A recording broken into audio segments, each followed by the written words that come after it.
김근태 선생은 민주주의의 표상으로서만 지금 남아 있습니다. 그 후에 이제 열린우리당 시기에 민주화 운동을 추진했던 전대협 386 세력이라든지 또 그다음에 새로운 개혁 정당의 그 개혁 그룹들이 대거 열린우리당 창당에 참여를 했습니다. 그런데 이 세력은 실제로 권력자에게 줄서기 급급하느라고 실제로 정당 개혁 실현하지 못했습니다. 실패로 끝이 났어요. 그리고 열린우리당이 끝나는 시점에 아까 말씀하셨던 그 긴 이름에 대통합 미래창조 대통합민주신당입니다. 이렇게 뭐 기차 이름처럼 이렇게 긴 있었는데 그때 뭐 오충일 목사님이라든지 양길성 정대화 뭐 이런 분들이 참여를 열심히 했는데 또 흔적도 없이 사라졌습니다. 그러니까 시민사회의 힘을 가지고 기존의 정치권을 뭔가 바꿔보려고 했던 노력들이 매번 그러한 한계점에 봉착하고 포말로 사라진 것이 현실입니다.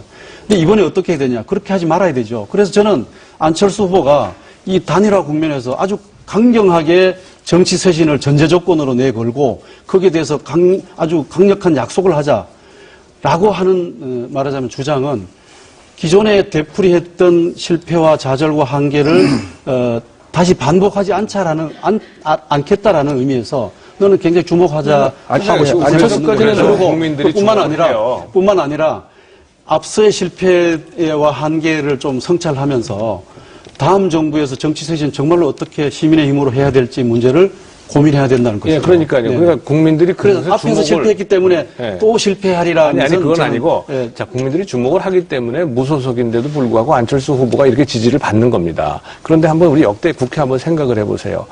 시민단체 지금 뭐 시민의 힘으로 이렇게 했지 않습니까? 시민단체 출신들이 수도 없이 국회에 들어갔습니다. 국회에 들어가가지고서 국회 개혁하라고 그랬더니 그게 개혁이 아니라 오히려 자기네가 같이 묻어가지고 이 국회를 아주 그냥 눈 뜨고 볼 수 없게 만들어요.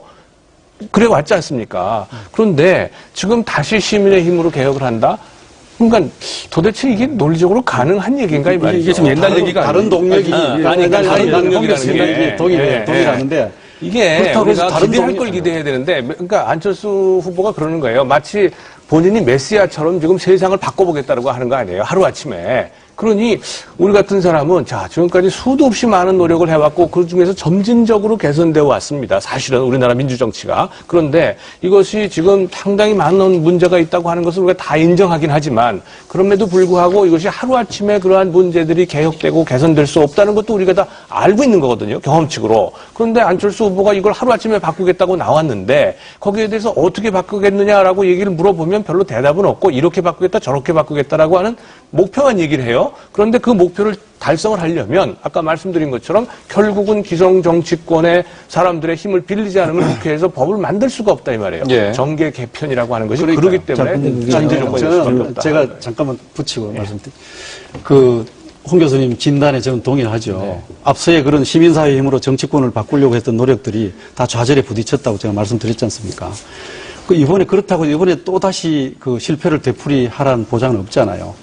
안철수 후보 측은 그런 것을 잘 알고 있는 것 같아요. 예. 그래서 조금은 무리하지만 정치 쇄신과 개혁 문제를 내걸고 이것을 말하자면 단일화의 전제 조건으로 삼는 것이 아닌가 하는 그래서 이제 한 말씀만 양측이 보탤게요. 예. 우선 이제 그 안철수 후보가 만약 무소속 대통령이 된다면 지금 말씀하신 것처럼 뭐 정계 개편 안 할 도리는 없을 겁니다. 근데 저는 무소속 대통령에 동의 안 하고요. 그렇게 하면 안 된다고 생각합니다. 그렇게 보면 변 대표께서 얘기하신 것처럼 정당에 들어가는 게 맞죠. 만약에 뭐 후보 단일화 전에 들어가기 어렵다 그러면 되고 나서는 전 들어가는 게 맞다고 보고요. 그래서 당을 이제는 좀 뭐 부시고 이런 것보다는 좀 그 당을 자꾸 이렇게 키워나가는 쪽으로 저는 가는 게 맞다고 보는데 뭐 그건 생각이 좀 비슷한 거예요. 그러니까 안철수 후보가 그런 선택할 가능성도 있다는 점에서 제가 짚어드리는 거고요. 하나만 좀 여쭤보고 싶은 게 있는데 시민단체에 주시는 사람들이 수없이 많이 들어가서 결국 눈 뜨고 못 볼 국회를 만들었다고 하는데 누굽니까? 한 분이라도 예를 한번 들어보세요. 도대체 어떤 분이 그렇게 했게요? 개개인의 저는요, 한 사람 한 사람이 시민단체 편들줄 상황은 없습니다만 그렇게 구조, 평화할 일은 아니죠. 아니죠. 제가 얘기하는 건 그 사람들이 들어가서 그 사람들이 자의적으로 만들었다는 것보다 제가 국회 정책 구조가 그렇다고. 그러니까 눈 뜨고 못 볼 국회를 만들었는지 한번 얘기해보세요. 아니, 이게 지금 옛날 얘기가 아니에요. 그러니까 바로 지금부터 10개월 전에 민주당이 민주통합당으로 바뀔 때 혁신과 통합, 뭐 내가 꿈꾸는 나라 그때도 또 시민사회의 힘으로 또 뭐 개혁한다 가지고 만든 게 10개월 전에 민주통합당이죠. 그렇죠. 그때 누구 들어왔습니까? 그때 바로 송호창 의원, 김기식 의원, 최민희 의원 들어왔습니다. 그래서 송호창 의원은 탈당해서 가버렸고